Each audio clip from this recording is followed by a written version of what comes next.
وہ استعمال کی جائے، اور اس کو سر میں کچھ دیر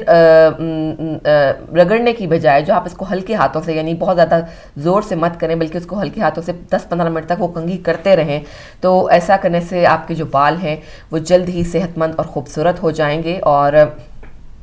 جو ہے آپ کے بال گرنا بھی بند ہو جائیں گے، جو کہ میں نے آپ کو بتایا کہ آج کل کا سب سے بڑا مسئلہ ہے۔ تو آج میں نے آپ کو ناظرین بتایا ہے بالوں کی صحت کے بارے میں۔ انشاءاللہ آئندہ آنے والے پروگرامس میں بھی میں کوشش کروں گی کہ آپ کو بالوں کی صحت کے بارے میں مزید کچھ بتا سکوں، اور اس کے لیے ان کا جو ٹریٹمنٹ ہے وہ کرنا بالکل بھی مشکل نہیں ہے۔ گھر میں موجود چیزوں کے ساتھ سب سے بیسٹ، کوئی آپ باہر کی چیز مت استعمال کیجیے، کوئی کیمیکل والی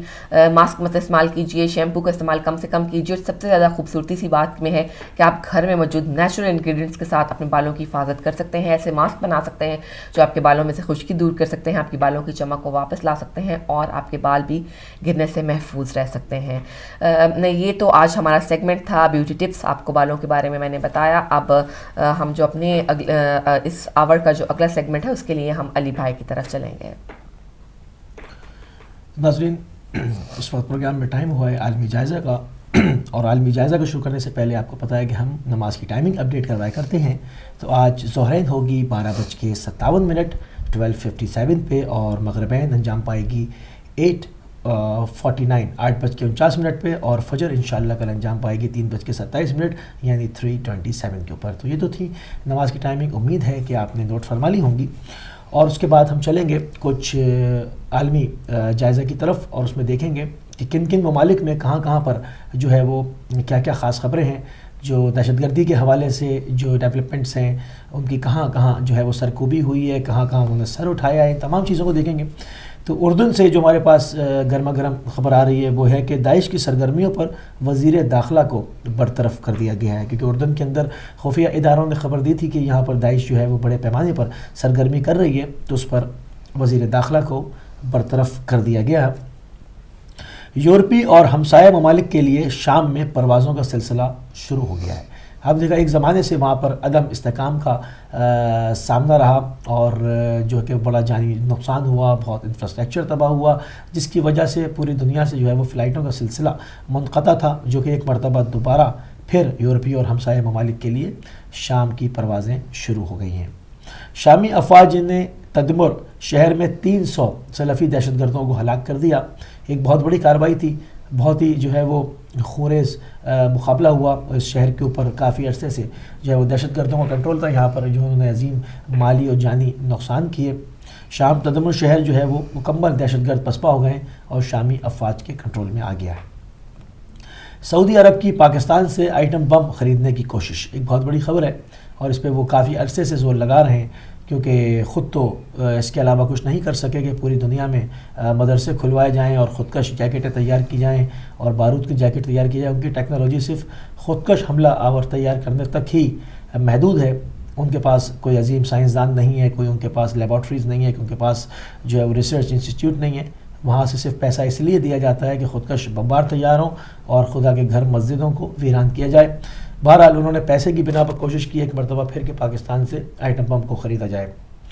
افغانستان سے دیکھتے ہیں، افغانستان میں داعش اور طالبان کے درمیان زبردست جھڑپیں ہوئی ہیں، جس میں کہ ابھی جو بالکل تازہ جھڑپ ابھی ہوئی ہے اس کے جو خبر آ رہی ہے اس میں 23 طالبان جو ہے وہ طرفین سے، مطلب 23 لوگ ہلاک ہوئے ہیں، اور 24 گھنٹوں کے اندر جو ہے وہ 151 دہشت گرد جو ہے وہ آپس میں لقمہ اجل بنے ہیں۔ ان میں آپس کے اندر کنٹرول کی لڑائی ہو رہی ہے۔ داعش چاہتا ہے کہ وہ افغانستان کو کنٹرول کر لے، مگر افغانستان جو ہے وہ طالبان کا ایک مضبوط گڑھ ماضی میں بھی رہا ہے۔ عراق سے دیکھیں گے، عراق سامرا میں 30 داعشی دہشت گرد ہلاک کر دی گئے ہیں، اور موصل کے اندر جو ہے وہ اہل سنت عوام نے اعلان جہاد کر دیا ہے داعش کے خلاف، مکمل ان سے رابطے ختم کر دیے ہیں اور ان کے خلاف جو ہے وہ اعلان جہاد کر دیا ہے۔ علاقے میں کہتے ہیں کہ تکفیریوں کی الٹی گنتی جو ہے وہ شروع ہو گئی ہے۔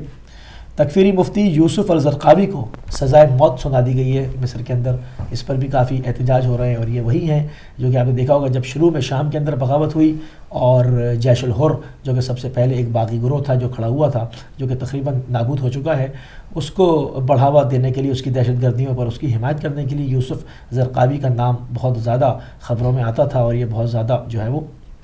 اس کے اوپر بولے ہیں۔ تو ایک ایسے وقت میں کہ اب خود ہی جو ہے وہ طاغوت بمقابلہ طاغوت ہے، اور ان کو جو ہے وہ مصری عدالت نے سزائے موت سنائی ہے۔ سعودیہ میں شیخ نمر کی رہائی کے لیے جو ہے وہ عظیم مظاہرے ہو رہے ہیں اور جو ہے وہ تھمنے میں نہیں آ رہے۔ اسی کی وجہ ہے کہ وہ کئی مرتبہ جو ہے وہ پھانسی کی ان کو کال دیتے ہیں اور وہ کہتے ہیں کہ اب ان کو پھانسی دے دی جائے گی، مگر جو ہے وہ اس کو انجام نہیں دے پاتے، کیونکہ وہاں پر پورے قطیف کے اندر اور جو پوری آئل کی بیلٹ ہے وہاں پر تمام جو ہے آل محمد کے ماننے والے اس علاقے میں بستے ہیں، تو انہوں نے پورے علاقے کو جو ہے وہ وہاں پر ایک عظیم مظاہروں کا سلسلہ شروع کر رکھا ہے اور حکومت کو بارہا تنبیہ کی ہے کہ اگر آیت اللہ نمر کو پھانسی دی جاتی ہے تو یہ سعودیہ کے تابوت میں آخری کیل جو ہے وہ ثابت ہو سکتی ہے۔ ایک آخری خبر جو کہ میں شامل کروں گا اور اس کے اوپر تھوڑی سی رپورٹ ہے جو کہ ایک بہت ہی زیادہ المیہ ہے اور عجیب بات ہے کہ داعش دولت اسلامیہ کے جنگجوؤں کو یورپ اسمگل کیے جا رہے ہیں۔ الہبت نیوز ایجنسی کی رپورٹ کے مطابق لیبیا کے ایک عہدیدار نے کہا کہ بحر روم کے بہت سے گینگز شدت پسند تنظیم دولت اسلامیہ داعش کے جنگجوؤں کو اسمگل کر کے یورپ پہنچا رہے ہیں۔ لیبیا کی حکومت کے مشیر عبد الباسط ہارون نے کہا کہ اسمگلرز تاریخ وطن سے بھری کشتیوں میں دولت اسلامیہ داعش کے جنگجوؤں کو چھپا کر بھیج رہے ہیں۔ انہوں نے یہ دعویٰ بھی کیا کہ بعض کشتیوں کے مالکان سے ہونے والی اپنی گفتگو کی بنیاد پر اس بنیاد پر کیا کہ جو جنگجوؤں کے قبضے والے شمالی افریقہ کے علاقوں سے تعلق رکھتے ہیں، انہوں نے یہ الزام عائد کیا کہ دولت اسلامیہ نے انہیں 50% آمدنی کے بدلے آپریشن جاری رکھنے کی اجازت دے رکھی ہے۔ اقوام متحدہ کا کہنا ہے کہ رواں سال اب تک 60,000 افراد بحیرہ روم عبور کر کے یورپی ممالک آنے کی کوشش کی ہے۔ ان 60,000 لوگوں نے کوشش کی ہے یورپ میں داخل ہونے کی اور ان میں سے سفر کے دوران 1,800 یعنی 1,800 سے زائد افراد ہلاک ہو گئے ہیں، جو گزشتہ سال اسی مدت میں ہونے والی ہلاکتوں کا 20% بنتا ہے۔ انہوں نے کہا کہ دولت اسلامیہ نے اپنے لوگوں کو یورپ بھیجنے کے لیے ان کشتیوں کا استعمال کیا ہے کیونکہ یورپی پولیس یہ نہیں جانتی کہ ان میں سے کون تارکین وطن ہے اور کس کا تعلق دولت اسلامیہ سے ہے۔ انہوں نے دعویٰ کیا کہ یہ دہشت گرد گروپ یورپ میں مستقبل کے حملے کے بارے میں بہت پہلے سے منصوبے بندی کر رہے ہیں۔ انہوں نے بتایا کہ جو لوگ دوسرے تارکین وطن سے علیحدہ بیٹھے تھے وہ بحیرہ روم عبور کرنے کے بارے میں خوفزدہ نہیں تھے۔ انہوں نے کہا کہ وہ 100% دولت اسلامیہ کے افراد تھے۔ انہوں نے کہا کہ دولت اسلامیہ نے ان کشتی والوں کو نقل و حمل کی اجازت دے رکھی ہے، لیکن ہر سفر کی کمائی سے وہ ان کشتی والوں سے 50% حصے کا مطالبہ کرتے ہیں۔ انہوں نے یہ بھی کہا کہ یہ دہشت گرد گروہ یورپ میں مستقبل کے حملوں کے بارے میں بہت پہلے سے منصوبہ بندی کر رہا ہے۔ رواں سال کے اوائل میں یورپی یونین کی سرحد کی نگرانی کرنے والی ایجنسی فیکٹس نے متنبع کیا تھا کہ عین ممکن ہے کہ غیر ملکی جنگجو یورپ میں داخل ہونے کے لیے غیر رسمی راستوں کا استعمال کر رہے ہیں۔ تو ناظرین، آپ نے دیکھا کہ جہاں پر یہ ایک ایسا فتنہ ہے کہ ایک جگہ سے اگر اس کی سرکوبی ہوتی ہے تو یہ دوسری جگہ سے سر اٹھاتا ہے۔ اس نے شروع کیا، آپ نے دیکھا کہ لیبیا کے اندر جنگ ہوئی اور کرنل قذافی کے خلاف جو ایک محاذ بنا، اس میں بھی وہ شدت پسند محاذ تھا۔ وہاں پر ان کے ڈکٹیٹر جو تھے لیبیا کے قذافی، ان کی حمایت ہرگز نہیں کی جا رہی کیونکہ وہ بھی ایک ظالم و جابر انسان تھے، مگر ان کے مقابلے پر جو ہے وہ شدت پسند آئے اور انہوں نے اللہ اکبر کہہ کے جو ہے وہ اس حکومت کا خاتمہ کر دیا۔ اور آج لیبیا کا حشر آپ کے سامنے ہے کہ وہاں پر ابھی تک جو ہے وہ کشیدگی رکنے کا نام نہیں لے رہی۔ لیبیا سے بات آگے بڑھتی ہے، شام کے اندر معاملہ شروع ہوتا ہے اور شام کے اندر یہ ساری صورتحال پیدا ہوتی ہے۔ شام کے اندر گروہ در گروہ داخل ہوتے ہیں، آج بھی بہت ساری جگہوں پر وہ بیٹھے ہوئے ہیں، مگر آپ دیکھتے ہیں کہ کس طرح سے انہوں نے انسانیت کا جو چہرہ ہے اس کو داغدار کیا، اسلام کے دامن کو کس طرح داغدار کیا اور اللہ اکبر کا نام لے کر قرآن ہاتھوں میں لے کے کس طرح انسانیت کا قتل عام کیا، مگر وہاں پر بھی فتح جو ہے وہ عوام کی ہوئی، انہیں مظلوم لوگوں کی ہوئی اور ان کی افواج ایک کے بعد ایک قصبہ، ایک کے بعد ایک شہر کے اوپر جو ہے وہ غالب آتی چلی گئیں اور بہت زیادہ شام ایک زمانے میں خبروں میں رہا۔ پھر اب جب آپ دیکھتے ہیں کہ خبروں سے نکل جاتا ہے تو اس کے معنی یہی ہوتے ہیں کہ وہاں پر ان کی ایکٹیویٹیز ختم ہو گئی ہیں اور بحالی کا کام جاری ہے۔ پھر عراق کا شور اٹھا، پچھلے سال آپ نے دیکھا کہ کس طرح موصل کے اندر داخل ہوئے اور مختلف جگہوں پر اور کس طرح اندھادھند فائرنگ کی گئی، کس طرح لوگوں کو ذبح کیا گیا، کس طرح زمین میں درگور کیا گیا۔ یہ تمام صورتحال بھی پوری میڈیا سے، اب میڈیا کا دور ہے، کسی سے ڈھکی چھپی نہیں ہے، دنیا کے تمام نیوز چینل سے دکھایا، مگر وہاں پر بھی انجام جو ہے وہ تکفیریت کا قلع قمعی ہوا۔ پھر وہاں سے انہوں نے جب دیکھا کہ اب ان کا معاملہ بالکل ختم ہو گیا اور ان کو رہنے کی جگہ اب نہیں ہے، تو ان کو افریقہ جو ہے وہ ٹرانسپورٹ کیا گیا، وہاں سے ان کو ادھر اسمگل کیا گیا۔ اب افریقہ سے جو نکلنے کا معاملہ ہے وہ انتہائی خطرناک ہے، کیونکہ اب یہ پورے خطے میں پھیل چکے ہیں، اور جہاں پر مسلمان جو ہے وہ یورپ کے اندر سکون کا کچھ گھڑیاں گزار رہے ہیں، سکون کا سانس لے رہے ہیں، تو اب یہ تشویش پیدا ہو چکی ہے کہ اگر یہ یورپ کے اندر داخل ہو جاتے ہیں، جیسا کہ میں نے رپورٹس آپ کے سامنے پڑھی کہ 60,000 افراد نے، انہوں نے خود ایڈمٹ کیا ہے کہ 60,000 افراد نے جو ہے وہ یورپ کے اندر داخل ہونے کی کوشش کی ہے، اور اس میں نہیں شناخت ہو پا رہی کہ اس میں تارکین وطن کون ہیں اور دہشت گرد کون ہیں، کیونکہ یہ حلیہ بدل کے جو ہے وہ وہاں سے اسمگلرز کے ساتھ داخل ہو رہے ہیں۔ اگر یہ یہاں داخل ہو جاتے ہیں اور یہاں پر ایسی کارروائیاں کرتے ہیں تو مسلمانوں کے لیے اور جو ہے یہاں پر بھی ایک بہت بڑا جو ہے وہ المیہ کھڑا ہو سکتا ہے۔ تو یہ تمام چیزیں پیش کرنے کا مقصد تمام لوگوں کے اذہان کے اندر یہ بات منتقل کرنا ہے کہ آپ اپنے بچوں کو، اپنے گھر والوں کو ایسے لوگوں سے جو مشکوک ہوں، جن کے خطبوں کے اندر دہشت گردوں کی حمایت ہو اور ان کو شہید کہا جاتا ہو، ان کے لیے فاتحہ کرائی جاتی ہو، ان سے دور رکھیں، خود بھی دور رہیں، اپنے گھر والوں کو بھی دور رکھیں، تاکہ کم از کم آپ جو ہے وہ ان کا لقمہ نہ بن سکیں۔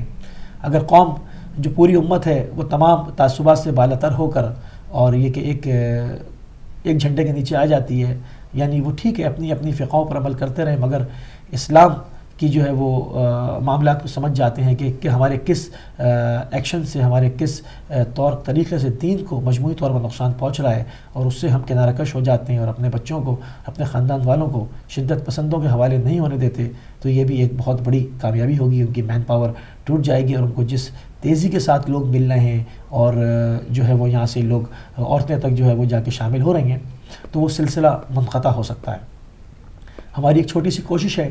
باقی جو ہے کہ ایک میسج ہے، اگر لوگ اس کے اوپر غور کریں اور آنکھیں کھولیں اور تمام میڈیا کو سنیں، دوست میڈیا ہو، دشمن میڈیا ہو، تمام سنیں، تو تمام چیزوں سے ایک ہی چیز تاثر جو ہے وہ بنتا ہے، جو کہ کہنا جو ہے میرا غلط نہیں ہوگا، کہ وہ تمام کا تمام اسلام کے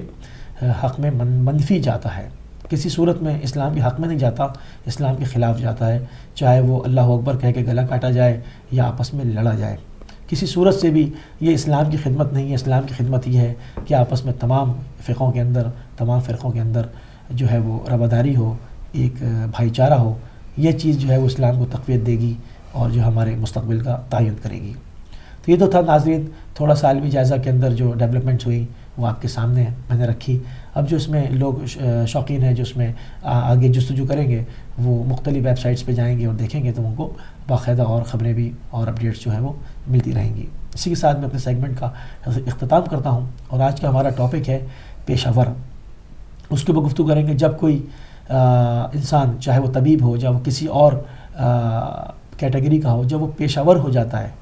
تو اس کی ترجیحات کتنی بدل جاتی ہیں، اس کے اوپر بات کریں گے۔ ٹیلی فون لائنز کھولیں گے، آپ بھی ہمارے ساتھ شامل ہوں گے، آپ بھی جو ہے وہ اپنی جو آپ بیتی ہے، جو کہ آپ کو جہاں پر پیشہ ور لوگوں سے آمنا سامنا ہوا اور آپ کو اس پہ مایوسی ہوئی، آپ بھی اپنا جو ہے وہ احوال ہمیں سنائیں گے، ہم بھی اس کے اوپر گفتگو کریں گے۔ چلیں گے سسٹر سحر کی طرف۔ جی علی بھائی، بہت شکریہ، آپ نے بہت تفصیلی جائزہ جو ہے وہ پیش کیا، اور بہت ساری باتیں مجھے آپ سے سننے کو ملتی ہیں، نئی خبر سننے کو ملتی ہیں، اور واقعی بہت دلچسپ اور ہوتی ہیں باتیں، اور بہت ہم باخبر رہتے ہیں آپ کے اس سیگمنٹ کی وجہ سے۔ ناظرین، جیسا کہ آپ کو بتایا علی بھائی نے کہ آج ہمارا ٹاپک ہوگا پیشہ ور، یعنی کہ پیشہ ور سے آپ کو یعنی کہ تھوڑا سا ایکسپلین کرتی چلوں۔ علی بھائی نے بھی بتایا آپ کو کہ یہ ہم بات کر رہے ہیں اس سٹیج کی جب تمام جو لوگ، وہ لوگ جو مسیحاؤں کا کردار ادا کرتے ہیں انسانوں کے لیے، جب وہ اس کو ایک اپنے ہی جو پیشے ہیں ان کو اس طرح سے لیتے ہیں کہ وہ ان کے لیے مسیحائی کم جاتی ہے، بلکہ دوسروں کے لیے عذاب اور مشکل میں ان کو زیادہ ڈال دیتے ہیں۔ جب وہ کاروباری ہو جاتے ہیں، جب ہم اس ٹاپک پر بات کریں گے کہ اس سے کیا اثرات پیدا ہوتے ہیں ان لوگوں پہ جن کو ضرورت ہوتی ہے، ان لوگوں